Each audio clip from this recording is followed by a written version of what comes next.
Australian boxing has a new world champion and a piece of sporting folklore after Jai Opetaia overcame a jaw badly broken in 2 places and the man formerly considered the best cruiserweight in the world to win his IBF world title. And the champ, Jai Opetaia, joins me now to have a look back at his historic night.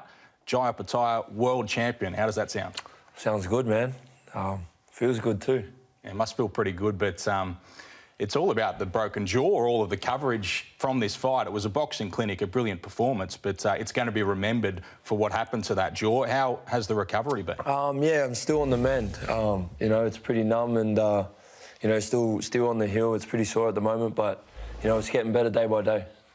This was a pretty difficult build-up to this fight. A lot of things happened, injuries that we'll talk about, but also you lost someone very special.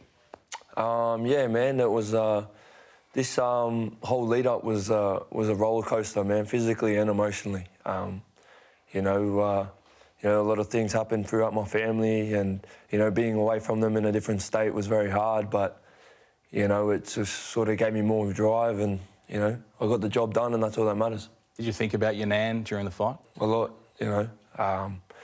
You know, it was pretty difficult, but you know, going through it. But you know, I spoke to her before the fight, a couple of weeks before, and you know, I got to see her at the hospital and stuff like that. So, you know, it made it a bit better, but it was still hard. But you know, she told me she wanted me to win, and I got the win, so it makes it. I feel a lot better after that, you know. Yeah, you certainly got the win. A week and a half out, I came and watched you spar and interviewed you. I've never seen you so forthright and so confident. What was it about this preparation that brought that side of you out? You know, obviously a world title, you know, you don't get to fight for them very often. So that was serious. But like I said, it was just being away from my family and stuff, you know. I was in complete beast mode. I didn't want to, you know, talk to people, hang out. I was just there for a job. You know, I'm sacrificing everything for this sport. I'm sacrificing everything to, you know, win these fights and give my family a better life. You know, this is what drives me every day, and being away from them knows, you know, like, I just don't have time to waste. We just got to get it done.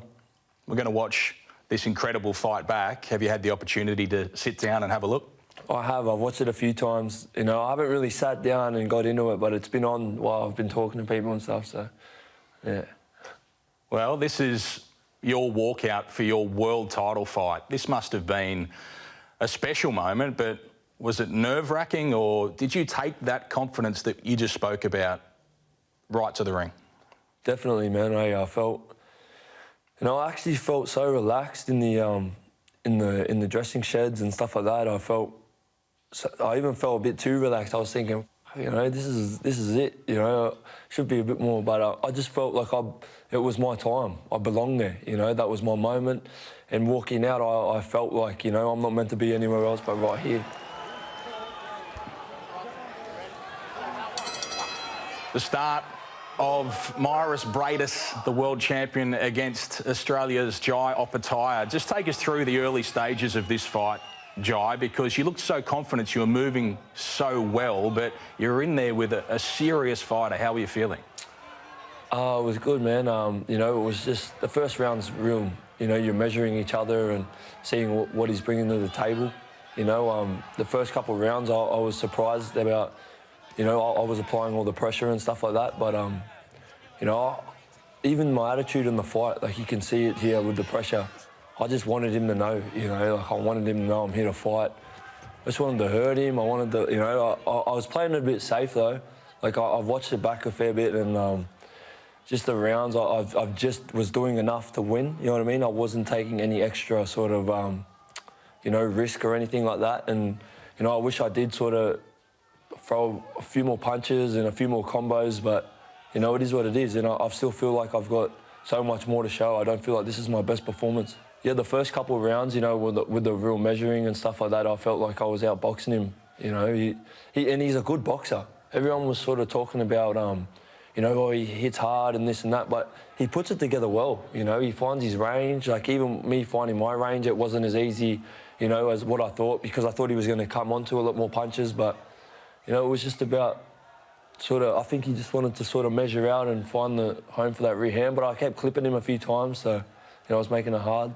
It looked like he was trying to throw that right hand a lot, the overhand right, and also the right drive to the body. You've had problems, well-documented problems with your ribs recently in the lead up to this fight. Do you think he was targeting your ribs? Definitely. I feel like, you know, it's pretty obvious to sort of go for a rib when, you know, what, 9 or 10 weeks out before the fight I was getting a rib surgery. So I feel like it's just obvious they would have been focusing on the train camp, but, you know, I was just on my toes and moving around a lot the whole fight, so just tried to make everything hard for him and be on 24/7. Perfect target for him as well, because you can see the scars right there. Definitely, yeah. And the scars actually got a lot better. After the surgery, I was thinking, man, this is like a bullseye on my stomach, but, you know. You sat down in this break between rounds, and I think the venue breathes a sigh of relief because you looked so good and everyone gave you a real good chance. But your trainer, Mark Wilson, had some really smart things to say here, talking specifically about the uppercut, which would become such an important punch in this fight. Did you see the opportunity for the uppercut?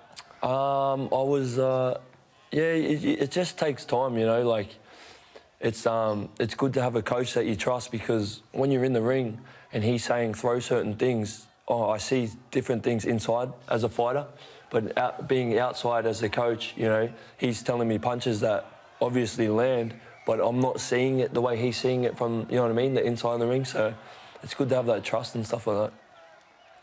The uppercut of Briedis was pretty important as well in these stages of the fight. We believe that it's somewhere in round 2 or perhaps in round 3 with one of those uppercuts that the damage began to your jaw. Do you know the specific punch? Yeah, it was definitely an uppercut. I remember it pretty clearly. Sort of, I don't remember what round, but I remember the sort of the angle he hit me on. I was like sort of leaning back like that, and just his uppercut, and it felt like his knuckle just landed right on the right spot, and it just sort of broke that left side straight away. And my jaw was sort of sitting funny, and and then it just got worse and worse throughout every round. But did you know how serious it was at that stage? Yeah, sort of by the time I sat down in the corner and I couldn't bite it up into my mouth guard, I knew it was bad. I was thinking, you know, that's definitely broken, but it was just like, all right, finish your fight, we'll worry about it tomorrow, you know what I mean? It was a tomorrow problem. All I wanted to do was finish that fight. Round 3 of the world title fight, and you're listening to your corner during the fight, because I know they were quite vocal. There was a lot of direction during the rounds. Could you hear them? Yeah, I was trying to. I was trying my best to listen to Coach Mark. You know, he's the only one that really sort of gives me the direction. Everyone else is sort of, you know, doing their job, but, you know, if it doesn't come out of his mouth, I don't really, you know what I mean? I want that one sort of voice to listen to. Just talk to us about the action that's happening here and what specifically you're trying to do against Mairis Briedis. Oh, man, you know, just hit him more than he hits me. You just shook your head there. Is that at he one got of me your... with his jab, and I was, you know, I remember doing it, but I was just sort of bobbing and weaving, and he just jabbed me straight in the head, and it was just being lazy, you know what I mean?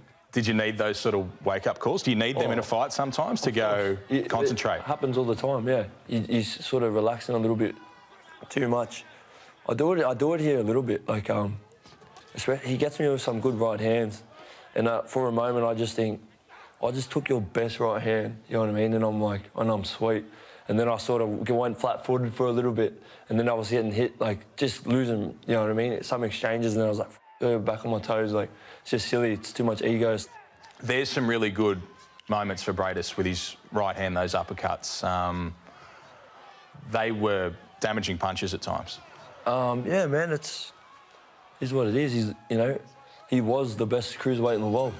You know, it's normal to get hit with some shots, and I knew it was going to be a tough fight. You know, I wasn't going to go in there and not get hit at all and just completely wipe the table with him. You know, he was literally the king of the cruiserweights until I dethroned him, you know, so it was, you know, I knew what I was walking into. I knew I was walking into a hard fight.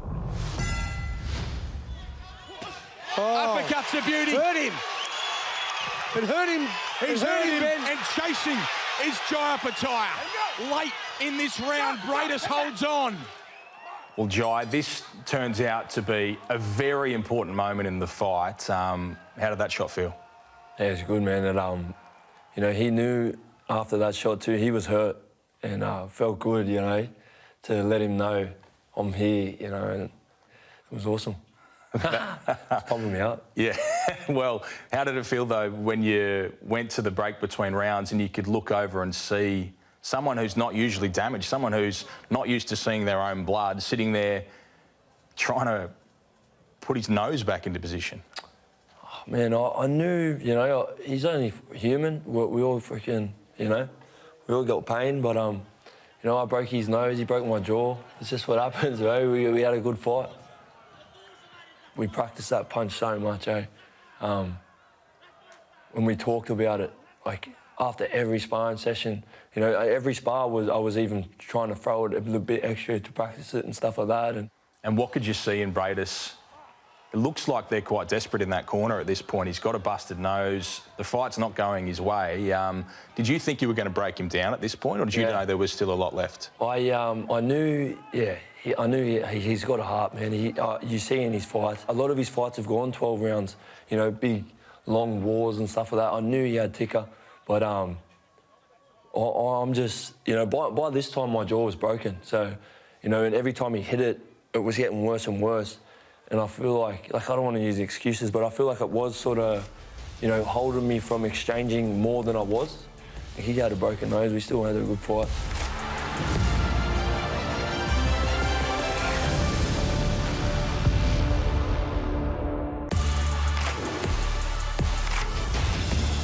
So this is the start of the second half of the fight, Jai. Did you feel that you were well clear at this point? 6 rounds up? Yeah, I felt like I was up, eh?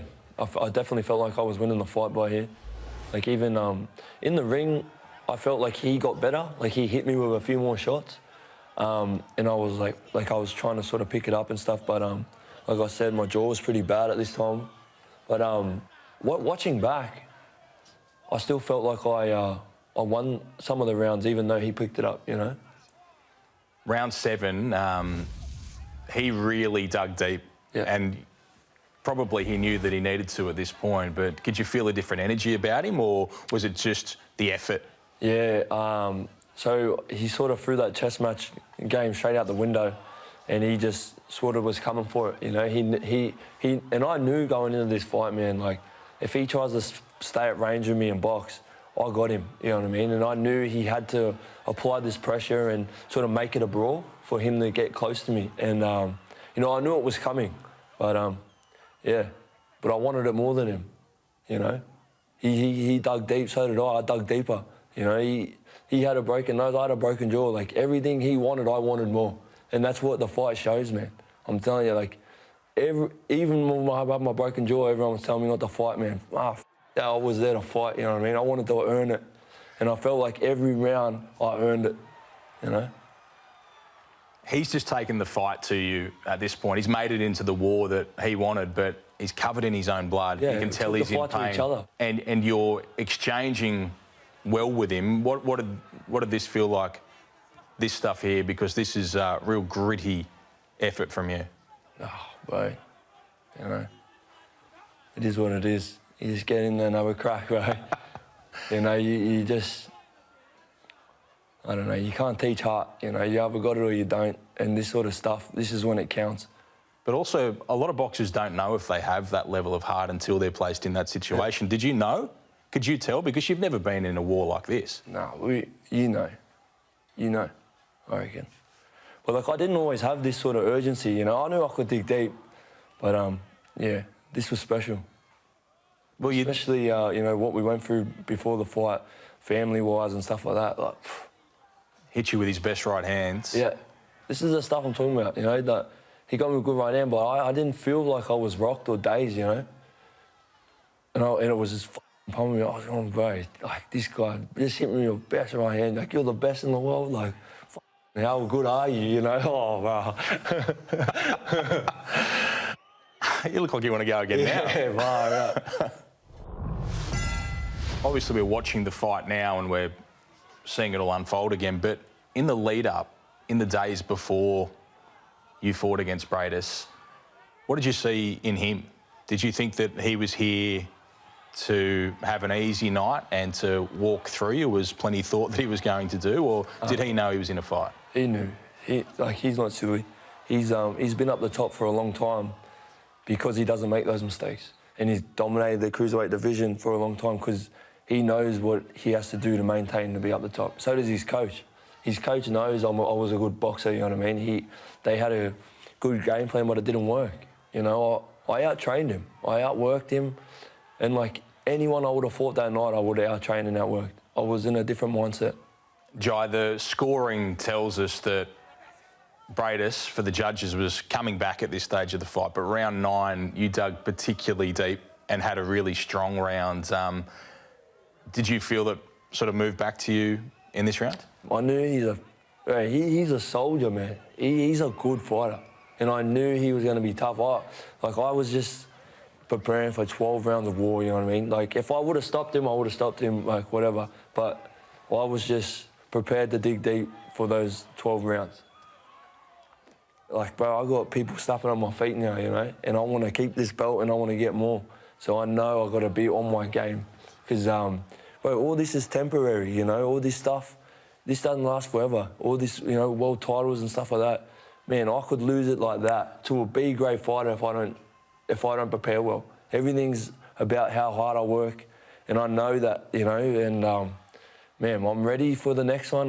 You know, I've still got the hunger. My job isn't done. Man, I'm excited. He really dug deep through these rounds at this stage of the fight. 10, 11 and 12 to come, and he puts it all out there. Yeah, no, it was good. Man, it makes the fight memorable, bro. You know, I'll never forget the fight. And that's what I want people to do when they fight me too. You know, the day they fight Jai Opetaia, they'll remember that day for the rest of their lives. And he will, you know. And, man, everyone that fights me is going to remember. How's your jaw feel at this point?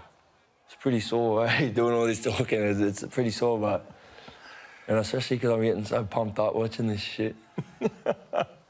I've heard you say the thing about... The rocks. Yeah, well, that's what it was like. I had a mouthful of, like, little rocks, and, like, when you move the rocks around, it's, like, crackly and clicking and stuff like that, and, like, that's what my sort of jaw felt like. It was making those noises as well when I was moving it around. And... Jaw doesn't look great there. Nah, not at all. But you look better than I didn't. Briedis. They still didn't know. The corner still didn't know about the jaw by him. Well, everyone would know soon enough because it started dangling down pretty shortly. But oh, big shot, major shot from Briedis. And Opetaia, he was rocked. Oh. You don't want to be taking those sorts of shots with a that one busted definitely jaw. loosened the jaw up in that punch there. But, yeah. See, his best shot, though, you know? His best shot, and, like, I felt... Like, yeah, my jaw was sore, but I wasn't, like, almost knocked out or anything. Jai, this is round 11 of the world title fight. You considered yourself to be still well clear on points? Yeah, I feel like I am, eh? Even the rounds that he does better, I feel like, you know, he only just wins them, you know, because I'm always still working. I'm always applying pressure. I just wanted to win, you know. I just wanted to win so bad. Are you conscious of not getting hit in the jaw? Can you be like that in a fight like this? I was trying not to. You get hit a lot when you're, like, sort of throwing punches, so I feel like it was affecting how many punches I was throwing and stuff like that. But, yeah, I felt like I was just doing enough to win, you know? And were you conscious of him looking for the uppercut all the time? Yeah, I was, but at the time, now I watch it back, but at the time I kept bending down, and I've learned a lot, like, you know, from this fight. And why was that? Because, yeah, you put yourself right in the firing line for that shot. I honestly don't even know, eh? It's like I need to stop bending down. It makes me bend down, you know? Like, but, What was the part of you trying to protect your jaw by going that way, do you think? Oh, I don't know.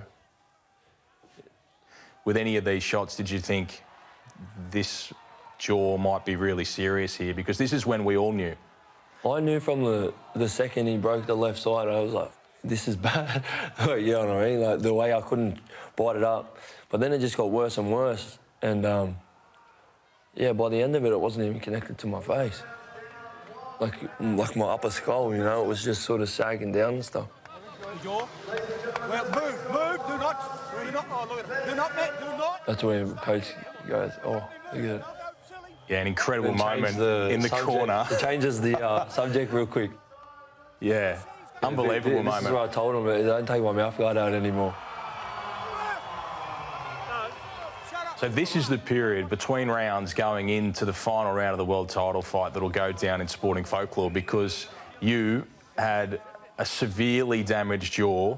Your trainer's only just noticed, and you head back out there to win your belt. Yeah. And here in the final rounds, why aren't you running, Jai? You got to stay away from him, don't you? Last round, let's earn it. I remember him yelling out, run, run, just run.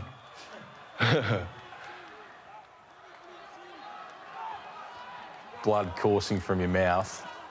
Oh, that was the uppercut just there, too. Oh. That's a huge shot to be taking. It just makes my stomach curl, eh? Like, the feeling I had after the fight and stuff, just thinking of it again. Oh. But what about those moments when he took that shot and more? And he's clearly targeting it. He knows at this point. Well, I heard his corner yelling out, his jaw, like, just go for it. The last round of a world title. Waited my whole life to get there, you know? It's just nuts. That's the best in the world, they called him. And I didn't beat him. I beat him, you know what I mean? It wasn't a fluke. I outboxed him, I outbrought him. I had more heart. Like, that's not a fluke, bro. That's, you know, I earned that belt. But at the same time, I don't want to get too mixed up with it, you know, because like I said, there's people coming for me now. I've never sat down and watched this fight like properly, because it doesn't matter. You know, this is the past now, and now we've got to wait for another big fight.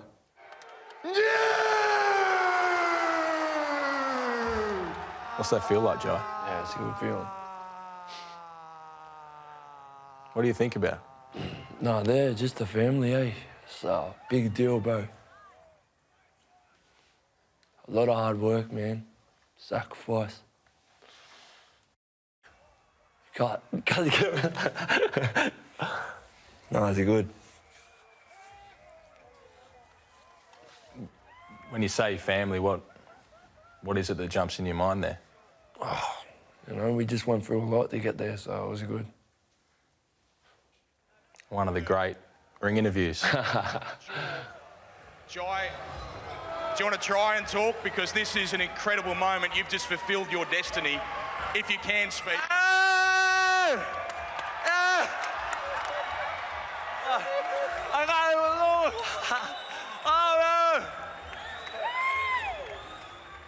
That might be the best. What were you trying to say? Oh, I think I said, I can't even talk.